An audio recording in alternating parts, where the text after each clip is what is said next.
Abir, comment fais-tu pour vérifier les indications et pour quel type de DMI, sur quel champ des DMI comment fais-tu pour vérifier les indications?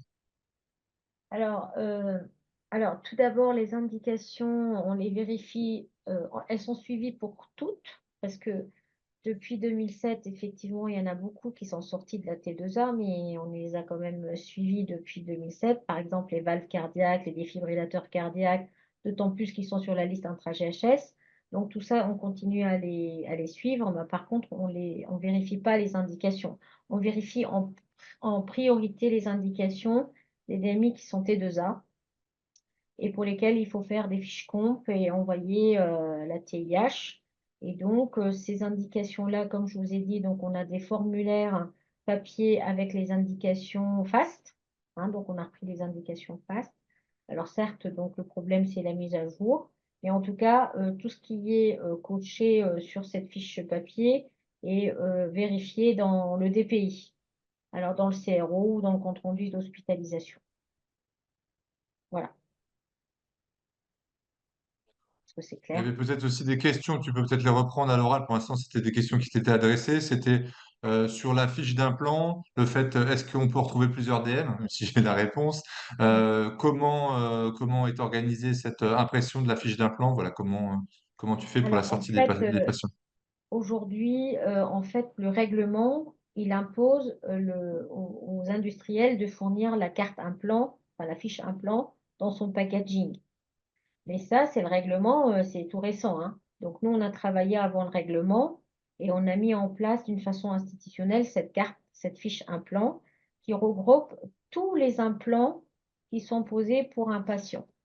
C'est-à-dire qu'on ne va pas faire une fiche par implant pour un patient donné, on va prendre le patient et on va faire la traçabilité de tous les implants. Alors, ce qui nous manque aujourd'hui, c'est l'explantation. Imaginons un patient qui a une prothèse de hanche et pendant le séjour, voilà, donc il y a eu un incident et qu'on était obligé donc de remplacer une pièce. Aujourd'hui, je ne peux pas faire l'explantation dans mon logiciel Citistock. Donc, le patient, il sort malheureusement avec une fiche implant avec les explants. Mais on est en train de travailler avec Citistock et CGDIM pour justement, pour retirer les explants de la fiche implant. Donc ça, Et une c'est autre donc question voilà la qui... première question. La deuxième question, comment je vérifie que cette fiche implant, elle est imprimée? Dans DXCare, quand ils impriment, j'ai la traçabilité de l'impression. Donc je sais que D'accord. telle fiche implant a été imprimée. Voilà. Hmm. Alors voilà, mes données, j'ai pas la traçabilité de données. Justement, on est en train de monter un projet avec une équipe pharmaceutique, justement pour faire euh, pas de la conciliation, donc participer aux conciliations, justement. Donc il y a un interne qui va arriver au mois de novembre et on va démarrer un projet, on va commencer en orthopédie, justement une expérience pour justement la sortie patient, contrôler donc la fiche de traçabilité en même temps que les PHEV. C'est donc les ordonnances de prescription hospitalière exécutées en vie. Voilà. Par contre, si c'est la carte implant, la fiche implant du fournisseur qui est donnée, forcément, je n'ai aucune traçabilité, comme quoi c'est cette fiche implant qui a été donnée. Même si tu as répondu dans le chat, qui s'occupe de faire ces impressions, voilà, qui s'occupe de Alors, faire les impressions de nous, cette fiche? on a beaucoup cherché, mais aujourd'hui, tout ce qui est ordonnance de sortie, tout ce qui est compte rendu d'hospitalisation, il est fait par les secrétaires, les agents de bureau. Et donc, nous, on a vu avec le secrétariat des services de chirurgie pour que elle imprime cette fiche implant et qu'elle la donne en même temps que le packaging ordonnance de sortie dans les services de chirurgie et pas le bloc opératoire parce qu'ils ont accès à Dexcare. Ouais, bah, et peut-être aussi la clinique du Terre, peut-être répondre aussi, votre organisation, même si on sort un petit peu du champ du référencement, mais c'est quand même beaucoup de questions que se posent les établissements. Peut-être voir un petit peu comment vous faites pour qui s'occupe de l'impression, comment c'est organisé au niveau de la traçabilité dans votre établissement. Alors, on a on avait déjà avant le système des cartes d'implant, donc on était déjà performant là-dessus. J'avais fait un audit, on répondait à plus de 90 ou 10%, oui, de mémoire. Et en fait, avec Optime Prothèse, on imprimait la feuille qu'on envoyait après les secrétariats qui, eux, n'avaient pas, par exemple, ORL, ils n'avaient pas de carte d'implant à donner aux patients. Donc on a fait un peu pareil enfin, désormais on fait un peu pareil. On n'a pas encore bien déployé cette étape-là. C'est un projet quand même pour être vraiment complet, mais, mais on a gardé toutes les cartes implants. En fait, on n'a pas changé ça. On n'a pas voulu les enlever parce que ça fonctionne bien. Et donc on imprime encore que pour le RL typiquement. Euh, et après, on voudrait pouvoir aller plus loin et imprimer, mais là, ça bloque parce qu'effectivement, il y a les services de soins disent que c'est pas à eux de l'imprimer. Euh, Est-ce que c'est à la pharmacie de le faire? On est plutôt loin géographiquement aussi des trucs, donc on serait toujours en décalage, on n'arriverait pas à faire ça. Donc l'idée, ce serait peut-être de les donner au secrétariat pour que il les donne au patient quand il revient en visite de contrôle, à quelques jours pour certaines spécialités ou un mois pour d'autres. Voilà, on réfléchit à ça. Après, pour répondre à une question qu'il y a dans le chat sur le sujet, c'est la fiche de traçabilité, elle est générée par ScanDM. Et ScanDM, en fait, l'envoie en PDF dans le DPI, expertise santé. Et c'est expertise santé après qui l'envoie dans le DMP pour peu que le patient ait accepté un DMP. Donc voilà. On a quand même ce côté-là aussi qui vient en compléter, enfin qui vient en plus des cartes implants. Donc on est plutôt pas mal. Même s'il y a encore des améliorations à faire. Vous partagez, alors on a créé un petit questionnaire de satisfaction pour répondre. Donc, vous pouvez le faire là-dessus ou peut-être aussi sur les présentations qui seront sur les sites des Eumédites.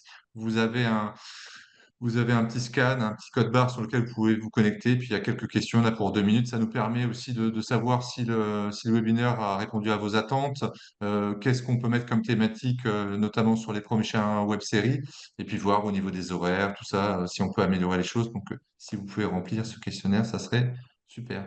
Est-ce que Mélanie, tu as quelque chose à ajouter? Rien à ajouter. Je remercie beaucoup les intervenants pour la qualité de leur intervention justement et pour avoir pris le temps de répondre aux différentes questions. Par contre, je vois qu'il y a encore une dernière question qui vient d'apparaître sur les patients en ambulatoire. Peut-être on peut prendre Pour les 2 minutes patients pour la ambulatoires, est-ce traiter. que c'est la même organisation et est-ce que les patients ambulatoires ont leur carte d'implant avant la sortie? Je pense que c'est ça la question. Mm. Est-ce que vous arrivez à avoir une organisation qui permet aux patients ambulatoires d'avoir sa carte d'implant avant la sortie? Alors oui, c'est la même chose, c'est-à-dire que c'est le même principe. Ils ont la possibilité pour le CHU d'Amiens de donner la fiche implant, donc si elle est créée, hein, voilà. Alors normalement, voilà, donc c'est en temps réel, hein, donc quand on fait la traçabilité de pause, eh bien donc l'information elle est générée directement dans Cdstock. En revanche, quand en fait il s'agit d'un dépôt temporaire, et ça c'est rare pour l'ambulatoire, hein, quoique pour l'ostéosynthèse, mais bon, c'est pas une traçabilité obligatoire. Mais je sais qu'en ambu, ils donnent beaucoup les cartes implants qui sont fournies dans le packaging des industriels et le bloc, il les garde, il les jette pas. Ça, c'est important parce que les jeux de cartes là de la prothèse de hanche ou de genou, bon, quoique les prothèses non, mais c'est surtout, je ne sais pas, l'ostéosynthèse par exemple, elles sont gardées et elles sont remontées au sein de l'UNCA pour pouvoir les transmettre aux patients. La difficulté aujourd'hui, c'est justement quand le code n'est pas créé dans notre base référentielle, hein, contrairement à ITRAS. D'ailleurs, ITRAS, je connais bien et j'aurais bien aimé aussi travailler avec ce logiciel. Malheureusement, le choix n'a pas été porté là-dessus. En tout cas, aujourd'hui, avec les logiciels que nous avons aujourd'hui, on n'a pas la possibilité de créer. Si on a une possibilité de créer, mais après, nous, on a fait un choix de ne pas l'appliquer parce que nos interfaces partent toujours de Mac2 vers Cdstock, de Mac2 vers Gildas et non pas Cdstock Mac2. Donc, de ce fait-là, je ne peux pas faire comme d'autres centres le font, hein. Je sais qu'à Lille, ils le font. Ils créent dans Cédistock des fiches produits de manière à ce que la traçabilité patient soit faite en temps réel. Nous, on n'a pas fait ce choix-là, donc de ce fait-là, c'est un facteur limitant. Voilà. Donc pour l'UMCA, c'est donc, ils ont la possibilité soit la carte implant institutionnelle, soit la carte implant qui est fournie dans le packaging. Voilà. Ken, on t'a perdu. Du tout, du tout.